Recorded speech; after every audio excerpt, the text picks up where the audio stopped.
Oliver a été attaqué dans son appartement et emmené à l'hôpital. Il y a 4 suspects qui sont tous ses voisins. Waouh, je chercherai un autre appartement, moi. Amelia a dit qu'elle se promenait dans le parc depuis tôt le matin. Henry a expliqué qu'il faisait de la peinture dans son studio et qu'il n'avait rien entendu. Jacob a dit qu'il était en train de réparer sa voiture. Sophia a répondu qu'elle prenait un bain au cours des 3 dernières heures. Observe les mains de ces gens et essaie de comprendre qui ment.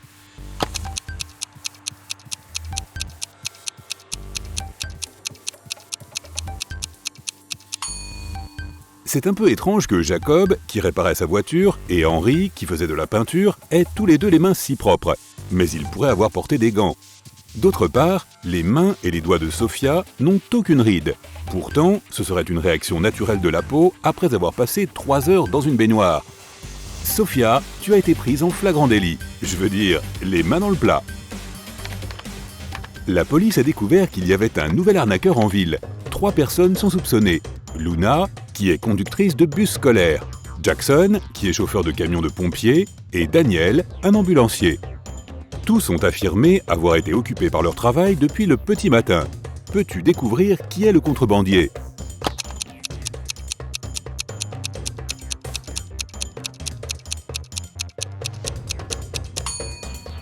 Regarde la voiture que Daniel conduit. Sur ce type de véhicule, le mot « ambulance » est normalement écrit à l'envers. Cela permet aux autres conducteurs de lire instantanément le mot inversé dans leur rétroviseur. Eh bien, il semble que Daniel se soit trahi. C'était le jour où Jacob devait sortir de l'hôpital. Il y avait passé plusieurs mois et avait subi plusieurs interventions chirurgicales. Son médecin lui a dit qu'il allait s'en sortir. Jacob pouvait quitter l'hôpital en toute sécurité. Mais le type ne croyait pas à ses promesses. De mauvaise humeur, il est rentré chez lui à pied. En chemin, il rentre accidentellement dans une dame âgée. Elle se met en colère et commence à lui crier dessus. Mais au lieu de se défendre, il serre la femme dans ses bras, puis rentre chez lui en courant. Pourquoi ?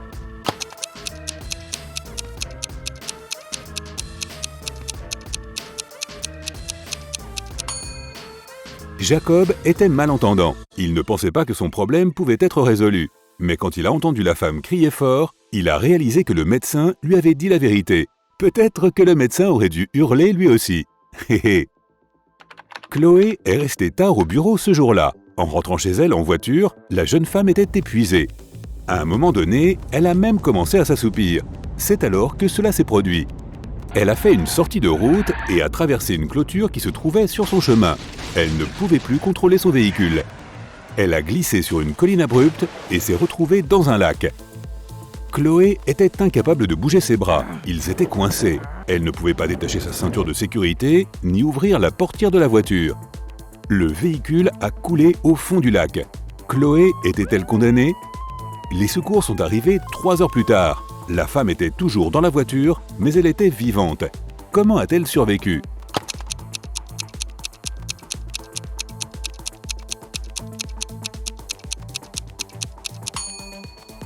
Quand la voiture a touché le fond du lac, l'eau n'est arrivée que jusqu'à la gorge de Chloé. C'était un lac très peu profond. Elle a de la chance, hein ? Pour son anniversaire, Jack a reçu un cadeau dont il rêvait depuis longtemps, une moto. Le lendemain matin, il est allé à l'université en moto et l'a laissée sur le parking.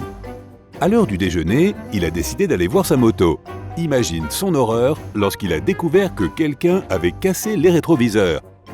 Le garde de sécurité a dit à Jack que 3 autres personnes seulement avaient quitté son immeuble dans l'après-midi. Il s'agissait d'Owen et Sam, 2 meilleurs amis, et de Leila, la fille qui aimait bien Jack, mais qui l'avait rejeté. Owen a dit que Sam et lui étaient allés au café du campus pour acheter des sandwichs pour le repas du midi. Sam a confirmé cela. Il a ensuite ajouté que la moto aurait pu être endommagée par Leila par vengeance. Mais Leila a dit à Jack que sa mère lui avait rendu visite et qu'elles avaient passé 2 heures ensemble. Alors, qui ment ?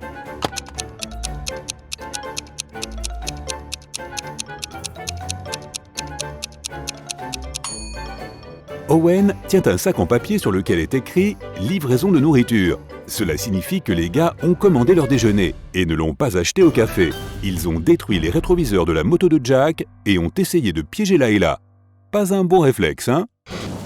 L'inspecteur Taylor poursuivait un criminel dangereux.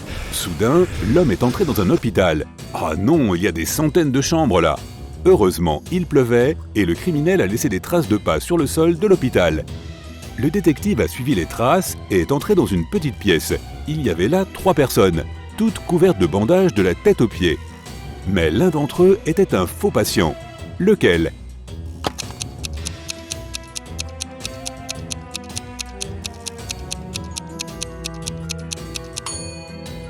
C'était le type au milieu. Il n'avait même pas de dossier médical à côté de son lit. Mais il a fait un travail très rapide avec les bandages. Chapeau. Le PDG d'une grande entreprise a appelé la police.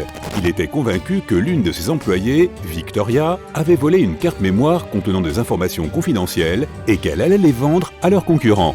La police est arrivée à la maison de Victoria, mais la femme en question a refusé de les laisser entrer sans mandat. Les policiers ont dû partir pour se procurer tous les papiers nécessaires. Au moment où ils sont revenus, Victoria était déjà assise dans sa voiture, prête à partir. Les policiers ont arrêté la femme, ils ont fouillé sa voiture et ses vêtements, mais n'ont rien trouvé. Puis, alors qu'ils étaient sur le point d'abandonner, un des inspecteurs a compris où Victoria gardait la carte mémoire. Peux-tu le deviner ?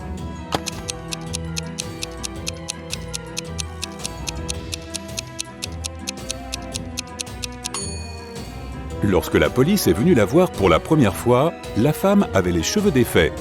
Mais après cela, Victoria a changé de coiffure. La carte mémoire est dans son chignon.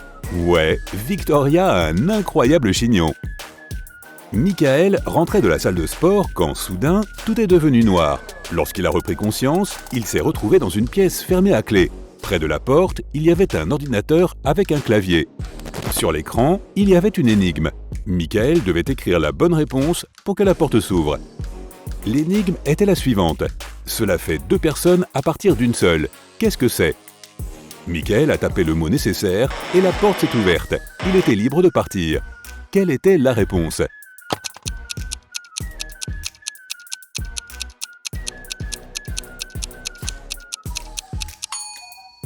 C'est un miroir. Ah, je pensais qu'on parlait d'une scie circulaire, mais le miroir est meilleur et moins salissant. 2 meilleures amies, Emily et Luna, sont allées dans un salon de coiffure populaire et très cher. Au début, la directrice a dit aux filles que leur salon n'avait qu'un seul coiffeur disponible.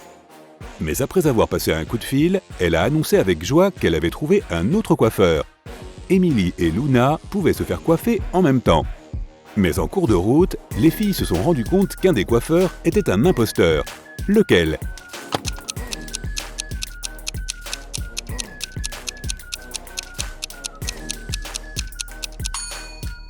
Les 2 coiffeurs utilisent des ciseaux ordinaires, mais au lieu de la laque, celui de gauche tient une bombe de spray anti-moustique.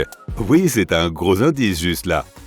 Un homme à vélo a empoigné le sac de Sarah avec tous ses documents, son argent et son smartphone et s'est enfui. La seule façon pour la fille de récupérer son sac est de prendre la voiture de quelqu'un et de poursuivre le criminel. Il y a 3 véhicules garés à proximité. Dans lequel pourrait-elle entrer par effraction et partir ? Oups, je veux dire, lequel pourrait-elle emprunter ?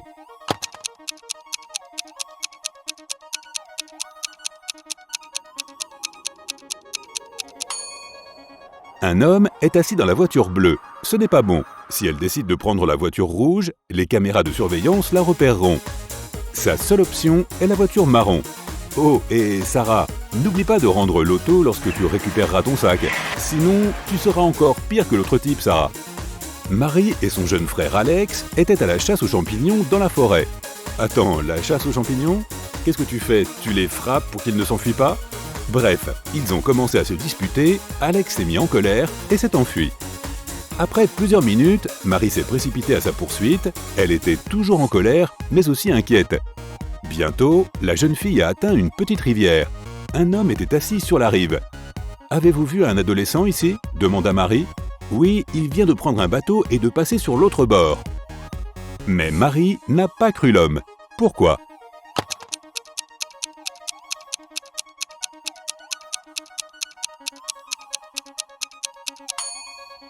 Le bateau était bien de l'autre côté, mais les rames traînaient à côté de l'homme.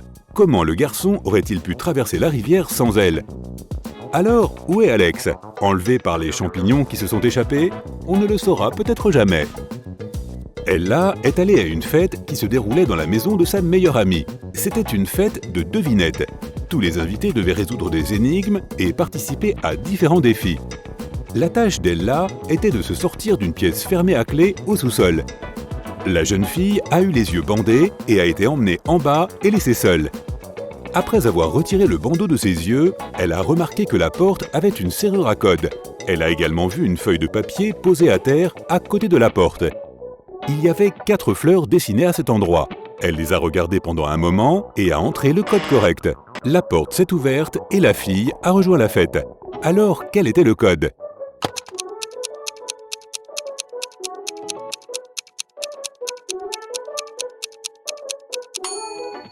Elle a compté les pétales de chaque fleur. Le code était 5, 7, 4, 8. Carter rendait visite à son ami Matteo qui vivait dans une autre ville. Matteo adorait les jeux. Le soir, il a lancé un défi à Carter. Il devait trouver la clé de la chambre d'amis où il était censé dormir. Matteo a fait tomber la clé dans un seau rempli d'eau froide et a dit à Carter de la récupérer. Mais celui-ci ne pouvait pas toucher l'eau ni utiliser quoi que ce soit pour retirer la clé. Cette nuit-là, Carter a réussi à dormir dans la chambre d'amis. Comment a-t-il eu la clé?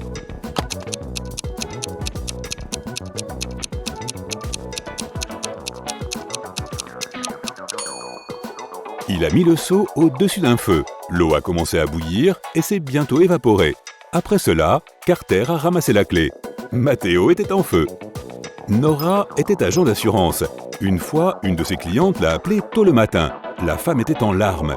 La nuit, quelqu'un était entré par effraction chez elle. Le temps que la femme ait le courage de descendre, le voleur avait déjà pris tous les objets de valeur. Quand elle avait regardé par la fenêtre, l'homme s'enfuyait. « Tu te souviens à quoi il ressemblait ?» demanda Nora. La cliente a répondu « Il faisait encore nuit dehors. J'ai pu constater que c'était un homme grand et mince. Il avait les cheveux noirs et portait un t-shirt à col en V. » Nora a immédiatement réalisé que sa cliente avait simulé le cambriolage. Comment l'a-t-elle découvert?